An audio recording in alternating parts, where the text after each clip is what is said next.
நாங்கள் செய்வதை முழுமையாக செய்வோம் என்ற அடிப்படையில் நிச்சயமாக கௌரவத்துடன் செயல்படுவதற்காக எங்களுடைய முதல்வராக இருந்த ஒரு மாமனிதர் அவர்கள் நாடுகளை இந்த பிரதேசத்தில் பொதுவானமாக அவருடைய உரையை நாங்கள் சுருக்கமாக குறிப்பிட முடியாது. அதே நேரத்தில் நான் ஆலோசனை இரண்டாவது வேதனையை நாங்கள் அடுத்த சமைத்து கொடுப்போம், இல்லை என்றால் எங்கள் சமைத்து பூர்ணமாக இருக்கிறார்கள்.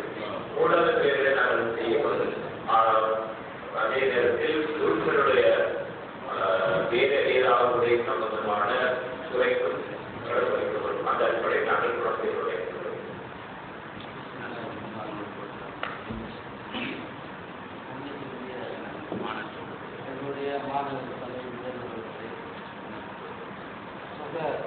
மாநகர சபை எங்களுடைய இந்த சபையை அமர்வை நாங்கள் பேசுகின்ற விடயங்களை எங்களுடைய சொத்தாக முத்தாக வர்ணிக்கப்பட்ட மசூத் மௌலானா அவருடைய பேச்சை எங்களுடைய பேச்சை காண்பதற்கு வருகிறது. அந்த மாணவர்கள் அனைவருக்கும் அஸ்ஸலாமு அலைக்கும். இந்த சபையில் பேசாமலே குடித்துவிட்டு மௌனமாக இருந்தவர்கள் செல்ல வேண்டும் என்று இருந்தேன். இருந்தாலும் எங்களுடைய ஒரு பொக்கிஷமாக வர்ணிக்கப்பட்டுள்ள இந்த மசூத் மௌலானாவை பற்றி ஓரிரு வார்த்தைகள் பேச வேண்டும் என்று நினைக்கிறேன். குறிப்பாக முதல்வர் அவர் கூறியது போன்று ஓரிரு வார்த்தைகளை பேசி அவர் நான் செய்கின்றேன். இந்த சபையின் 10வது வருடத்தில் உரையாற்றிக் கொண்டிருக்கின்றேன். 2006ஆம் ஆண்டு கௌரவ உறுப்பினராக தெரிவு செய்யப்பட்டு 2016ஆம் ஆண்டு அல்லாஹ்வின் உதவியால் பேசிக் கொண்டிருக்கின்றேன். அந்த வகையில் அந்த பெருமை என்னுடைய கௌரவ உறுப்பினர் ரியாஸ் அவர்களுக்கு சாரும். கௌரவ முன்னாள் முதல்வர் மசூத் மௌலானா அவர்களுக்கும் எனக்கும் நிறைய தொடர்பும் நெருங்கிய தொடர்பும் அடிக்கடி பிரச்சனை ஏற்படுவது, என்னை ஒரு சண்டைக்காரன் என்று கூறுவதும் அவர்தான். நான் அந்த மாபெரும் தாகையை பற்றி, அந்த மாபெரும் அரசியல் மனிதனை பற்றி ஒரு வசனங்கள் பேச வேண்டும். எங்களுடைய கௌரவ உறுப்பினர் முஸ்தபா அவர்கள் கூறுகின்றார்கள், 2010ஆம் ஆண்டு பெரும் வெள்ளம் ஏற்பட்டது. அந்த வெள்ளத்துக்கு எங்களுடைய முதல்வர் ஒரு முன்னுதாரணமாகவும், ஒரு 12 வயது ஒரு துள்ளி திரியும் ஒரு இளைஞரை போன்றும் அவர் ஈடுபட்டார், ஏற்பட்டார். உண்மையாகவே வரவேற்கத்தக்க விஷயம். அந்த மனிதனுடைய கபரை அல்லாஹ் அவருக்கு அவருடைய மசூத் மௌலானா அவர்களை சொர்க்கவாதியாக அல்லாஹ் நசீபாக்க வேண்டும் கேட்டு, நான் அவரிடம் அந்த வெள்ள காலத்தின் போது எங்களுடைய மக்கள் பாதிக்கப்பட்டிருக்கிறார்கள், அவர்களுக்கு எங்களுடைய மாநகர சபை நிதியில் இருந்து உடல் உணவுகள், வெள்ள நிவாரணங்கள் வழங்க வேண்டும் என்று அவரிடம் ஒரு கோரிக்கையை முன்வைத்திருந்தேன். அந்த கோரிக்கையை அவர் நிராகரித்திருந்தார். அவ்வேளையில் நான் கூறினேன், மட்டக்களப்பு அண்மையில் உள்ள மட்டக்களப்பு மாவட்டத்தை சேர்ந்த மக்கள் வாகனையில் யுத்த அடிபாடுகளின் போது எங்களுடைய திரௌபதி அவர்கள் தீப்பள்ளை கோயிலில் தஞ்சம் புரிந்திருந்தார்கள். அவர்களுக்காக நாங்கள் எங்களுடைய மாநகர சபையில் ஒரு விசேடமான பிரேரணையை நிறைவேற்றி 5 லட்சம் ரூபாய் நிதியை உணவுப் பொருட்களுக்காக நாங்கள் வழங்கியிருந்தோம். நாங்களாகவே எங்களுடைய கைகளால் அவர்களுக்கு கொடுத்திருந்தோம். அவ்வாறு இருக்கும் போது நான் கூறினேன், எங்களுடைய வரி செலுத்துகின்ற மக்களுக்கு நாங்கள் நிவாரணத்தை வழங்காமல் அண்மையில் உள்ள மட்டக்களப்பு மாநகர சபைக்கு சொந்தமான மக்களுக்கு நாங்கள் வழங்கியிருக்கின்றோம்.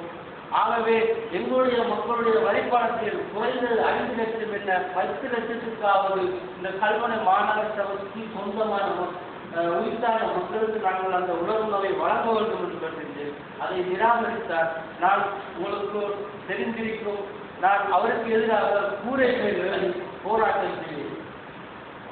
அந்த வேளையில் அந்த மனிதனுடைய அரசியல் புத்தி, அவருடைய அந்த யுக்தி காரணமாக என் இலகுவாக நான் எவ்வாறு விவரிக்கிறேன்,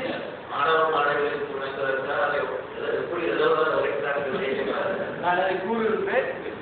நான் எவ்வாறு இந்த முறையை விவரிக்கிறேன் என்பதை விட அவர் விவரிக்கிற விதம் தான் இன்றும் எனக்கு ஞாபகமாக இருக்கிறது.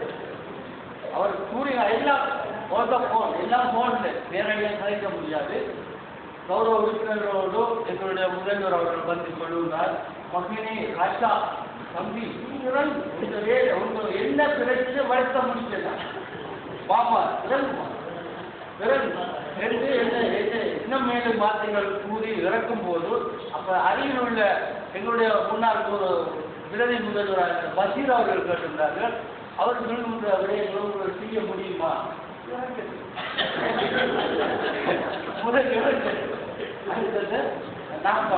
அவர் கூட்டி கூட அங்கு வச்சு சொல்லுகிறார் என்றால் உனக்கும் எனக்கு என்ன பதமான எந்த பகை ஏன் நீ இப்படி எனக்கு எதிராக நீ குரல் கொடுக்கிறாய்? நான் மாநகர முதல்வர் அழைக்கும் போது நீ பேசுகிறாய் ஏற்றுகிறாய், எனக்கு இதயம் சாந்தாரமாக என்று சொல்லி கூறிவிட்டார். அடுத்ததாக சொல்லுகின்றால் நான் அரசியலுக்காக எதையும் தேடவில்லை, அரசியலுக்காக நான் முன்னே இழந்துவிட்டேன், எனக்கு இருப்பதற்கு வீடு இல்லை என்று கூறினார்.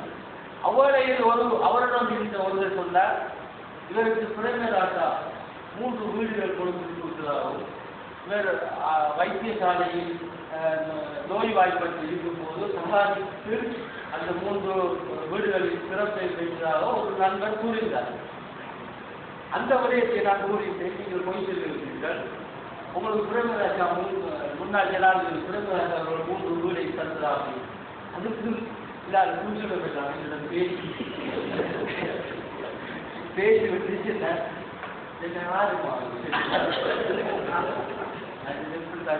அவன் அப்படித்தான் சொல்லுவாங்க. ஒன்று நாள் தண்ணி சமைக்கணும், இப்போ வீட்டை வரையாது இந்த நானும் கூட வீட்டை வாழும்.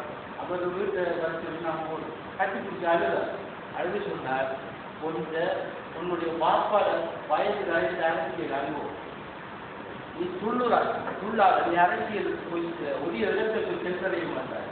அதனால் உங்களுடைய முனிவுக்கும் நீங்கள் ஆளாயிருந்தார்கள். உங்களுடைய அரசியலை சீராக கொண்டு செல்லும். நீ ஒரு அரசியல் எதிர்காலத்தில் ஒரு அரசியல்வாதியாக ஒரு முழுமை பெற்ற அரசியல்வாதியாக வருவார் என்று ஆட்சி பெற்றவுடன் எனக்கு அந்த மனம் கலந்து இப்போ பேசும் போது எனக்கு ஒரு பதட்டமாக இருக்கிறது. அந்த அளவுக்கு ஒரு அரசியலை ஒரு நிபுணத்துவமாக ஒரு கண்ணியமாக கௌரவமாக செய்த அந்த மாமனிதர் இந்த மசூர் மௌலானா அவர் என்னை கண்டால் போதும் இவருக்கெல்லாம் கைவிட்டார். உண்மை அந்த சபையில் உள்ள உறுப்பினர்களுக்கு ஏன் நான் என்னுடைய பேச்சு நான் மன்னித்துக் கொள்ள வேண்டும். அந்த மனிதன் நான் துவா செய்கின்றேன். இந்த பேச்சை தாங்க முடியாமல் சபையை பிரதி மேயர் ஒருவரை நியமித்து விட்டு அவர் சென்ற சத்திரங்களும் இருக்கின்றது. ஆனால் உண்மையாகவே ஒரு பிரதி முதல்வராக இருந்து இந்த மாநகர சபையை ஒரு வழிகாட்டிய பெருமை அந்த மனிதனுக்கு இருந்தது. எதற்கும் தயங்கி எதை எடுத்தாலும் செய்ய முடியாது என்ற ஒரு வாக்கியம் அவரிடம் வராது. என்னுடைய கல்முனை மாநகர கட்டளை சட்டத்தின் கீழ் இந்த மாநகரத்தில் 3 மாடிக்கு மேல் அமைக்க முடியாத ஒரு ஒரு யாப்பு இருப்பதாக நான் அறிந்தேன். ஆனால் அதற்கு மாறாக இந்த வண்ணமொழியை சேர்ந்த வரக்கத்தை இது 7 மாடி சட்டத்தை கட்டியிருக்கிறது. சட்ட விரோதம் அல்ல, இது இந்த மாநகர முதல்வருடைய ஆளுமை, அவருடைய தைரியம். எது வந்தாலும் நான் அதை செய்து முடிக்கலாம், அதற்கான விளக்கத்தை கொடுக்கலாம் என்ற ஒரு விருப்பம். அதே போன்றுதான் நான் 5 முதல்வரை கண்டிருக்கிறேன். எல்லா முதல்வர்களும் அழகாக செயல்படுகிறார்கள், சீராக எங்களை வழிநடத்துகிறார்கள். ஆனால் இந்த கல்முனை மாநகரம் அபிவிருத்தி அடையவில்லை. இதை நீங்கள் கவனத்தில் கொள்ள வேண்டும். எங்கள் கண்ணியமிக்க மாணவ மணிகளை நீங்கள் எதிர்காலத்தில் ஒரு அரசியல்வாதியாக வர வேண்டுமாக இருந்தால் கூட அல்லாஹ்வுக்காக இந்த மாநகர சபைக்கு நீங்கள் வந்திராதீர்கள். நீங்கள் மாநகர சபை பாராளுமன்றத்தை எதிர்கொள்ளுங்கள் என்று கூறி விடைபெறுகிறேன். அனைவருக்கும்